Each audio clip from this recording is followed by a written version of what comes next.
జనవరి 30, 1948 ఢిల్లీలోని బిర్లా హౌస్లో గాంధీజీ, నెహ్రూ అండ్ పటేల్ గారితో దేశానికి సంబంధించిన కొన్ని ముఖ్యమైన అంశాలపై డీప్ డిస్కషన్లో ఉన్నారు. గాంధీజీకి ఎదురుగా కొంచెం దూరంలో గాంధీజీకి చాలా దగ్గరి బంధువైన మనుబెన్ అలియాస్ మను అనే ఒక మహిళ చాలా టెన్షన్ పడుతూ అటూ ఇటూ తిరుగుతూ ఉంది. గాంధీ ఆమెను అస్సలు గమనించలేదు. కానీ ఆమె మాత్రం గాంధీ తన వైపు ఎప్పుడెప్పుడు చూస్తారా అని వెయిట్ చేస్తూ ఆయన వైపే చూస్తూ ఉంది. టైం ఎగ్జాక్ట్గా 5:10 సడన్గా గాంధీ మను వైపు చూడగానే మను వెంటనే తన చేతికున్న వాచ్ని చూపిస్తూ సైకిల్ చేస్తూ ఉంది.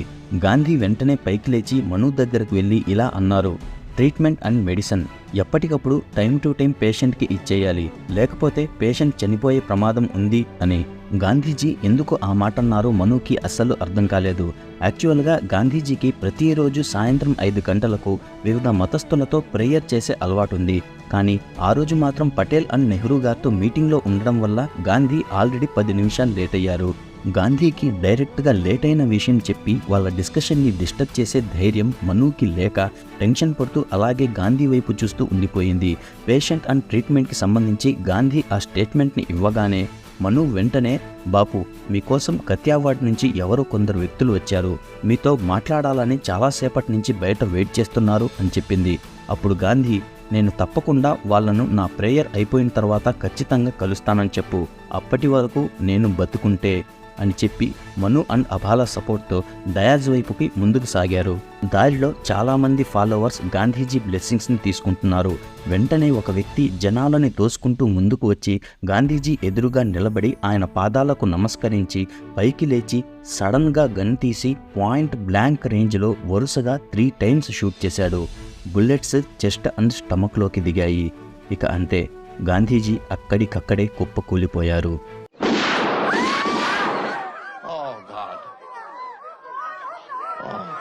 ఆ కాల్చిన వ్యక్తి మరెవరో కాదు, ఒకప్పుడు గాంధీజీ ఐడియాలజీస్ నచ్చి ఆయన ఫాలోవర్గా మారిన ఆర్ఎస్ఎస్ అండ్ హిందూ మహాసభలకు చెందిన గాంధీజీకి ఫ్యాన్ అయిన నాథూరామ్ వినాయక్ గాడ్సే. సింపుల్గా అందరూ గాడ్సే అని పిలుస్తారు. ఈ ఇన్సిడెంట్ జరగడానికి ఎగ్జాక్ట్లీ 10 days బ్యాక్ గాంధీపై ఆల్రెడీ ఒక మర్డర్ అటెంప్ట్ జరిగింది. దానికి ముందు కూడా గాంధీజీని చంపడానికి చాలాసార్లు గాడ్సే ట్రై చేశాడు. అసలు ఒకప్పుడు గాంధీ ఫాలోవర్గా ఉన్న గాడ్సే సడన్గా గాంధీజీని చంపడానికి ఎందుకు తెగించాడు? అంత హేట్రేట్ అనేది ఎందుకు పెరిగిపోయింది? ఇంతకు ముందు ప్రయత్నాల్లో ఎందుకు విఫలమయ్యాడు? గాంధీజీని చంపడానికి గాడ్సే చెప్పిన రీజన్స్ ఏంటి? అసలు గాడ్సే హీరోవా లేదా విలనా? గాడ్సే చేసింది కరెక్టేనా కాదా అనే పూర్తి వివరాలు ఈ వీడియోలో చెప్పబోతున్నాను. ఈ వీడియో చాలా ఇంట్రెస్టింగ్గా ఉంటుంది అండ్ మీకు తెలియని చాలా నిజాలు గాంధీజీకి, గాడ్సేకి సంబంధించినవి ఈ వీడియోలో చెప్పబోతున్నాను. సో వీడియోని లాస్ట్ వరకు చూడండి. అలాగే మీ విలువైన అభిప్రాయాన్ని, మీ ఫీడ్బ్యాక్ని కింద కామెంట్లో చెప్పడం మాత్రం ఖచ్చితంగా మర్చిపోకండి. ఇక లేట్ చేయకుండా వీడియోని స్టార్ట్ చేసేస్తాను. మీరు చూస్తున్నారు today's trends YouTube channel. So let's begin our new episode.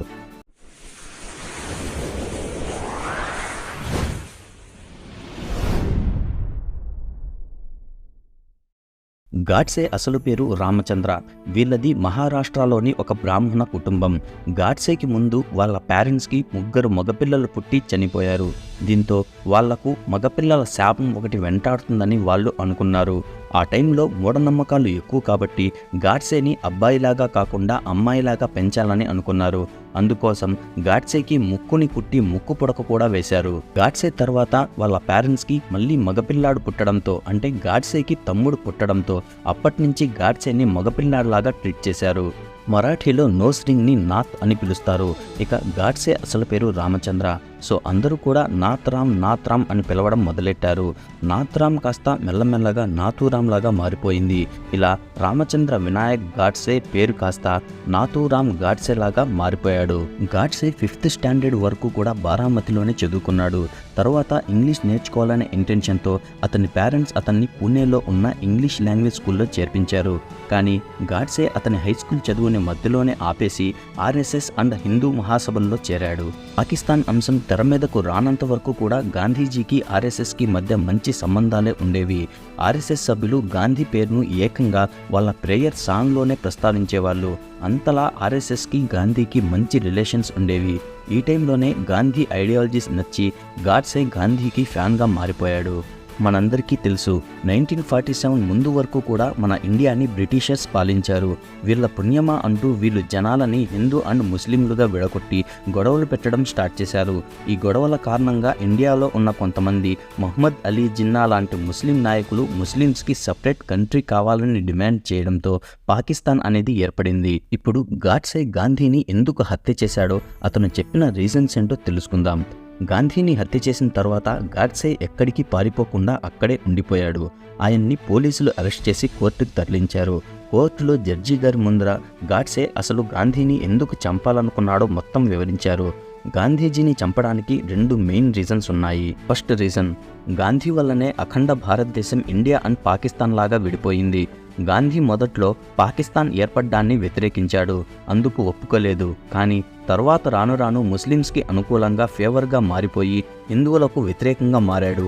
1920లో Lokmanya Tilak చనిపోయిన తర్వాత గాంధీ కాంగ్రెస్ పార్టీలో తిరుగులే నాయకుడిగా ఎదిగాడు. సత్యం, అహింస అనే అతని నినాదాలు ప్రజల్లో బలంగా నాటుకుపోయాయి. కానీ ప్రతిసారి ఈ మార్గాలను ఆచరించడం సాధ్యం అనుకుంటే అది కేవలం మీ కల మాత్రమే.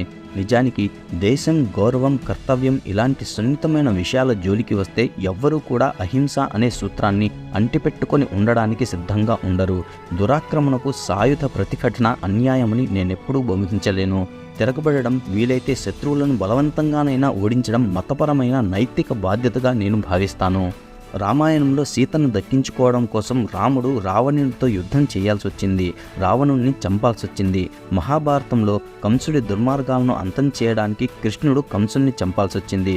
కేవలం చెడువైపు ఉన్నందున భీష్ముణ్ణి, ఇంకా చాలామంది స్నేహితులను, బంధువులను అర్జునుడు చంపక తప్పలేదు. వీళ్ళందరూ కూడా సత్యం, అహింస అనే మార్గాలను ఆచరించి ఉంటే న్యాయం, ధర్మం గెలిచేవి కావు.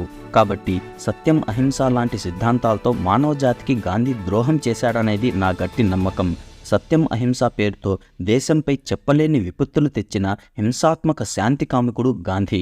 ఎన్నో ఏళ్లుగా ముస్లిం రాజుల దౌర్జన్యాన్ని అణిచివేసిన ఛత్రపతి శివాజీ లాంటి యోధులను తప్పుదారి పట్టించిన దేశభక్తులను చెప్పుకుంటూ మళ్లీ ముస్లింలకు అనుకూలంగా మారాడు.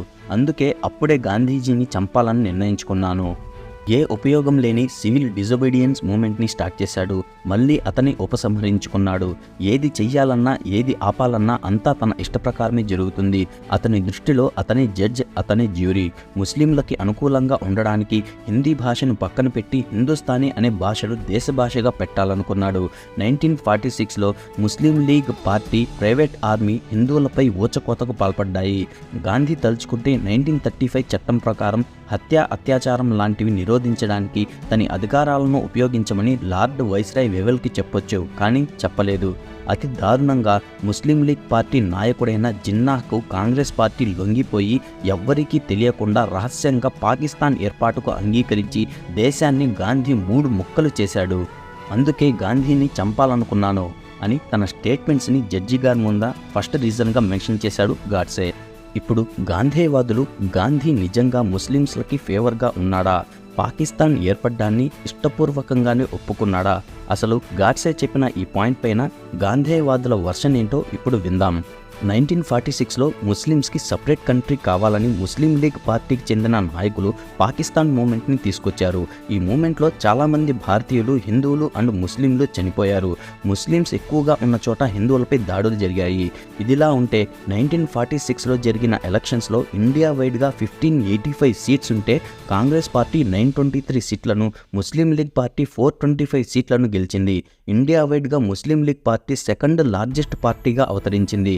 ఇక్కడే పాకిస్తాన్ అంశం పురుడు పోసుకుంది. గాంధీకి సపరేట్ పాకిస్తాన్ ఇష్టం లేకపోయినప్పటికీ ముస్లిం లీగ్ నాయకుడు జిన్నా ఇంకా ఎన్ని మారణహోమాలకు దారితీస్తాడో, వాడి వల్ల ఇంకా ఎంతమంది అమాయక ప్రజలు ప్రాణాలు కోల్పోవాల్సి వస్తుందో అని భయపడ్డాడు. ఆఖరికి తాను ఆచరించే సత్యం, అహింస అనే ధర్మాలను ఉపయోగించి ఆమరణ నిరాహార దీక్షకు దిగినా కూడా జిన్నా కొంచెం కూడా లెక్క చేయడని భావించాడు.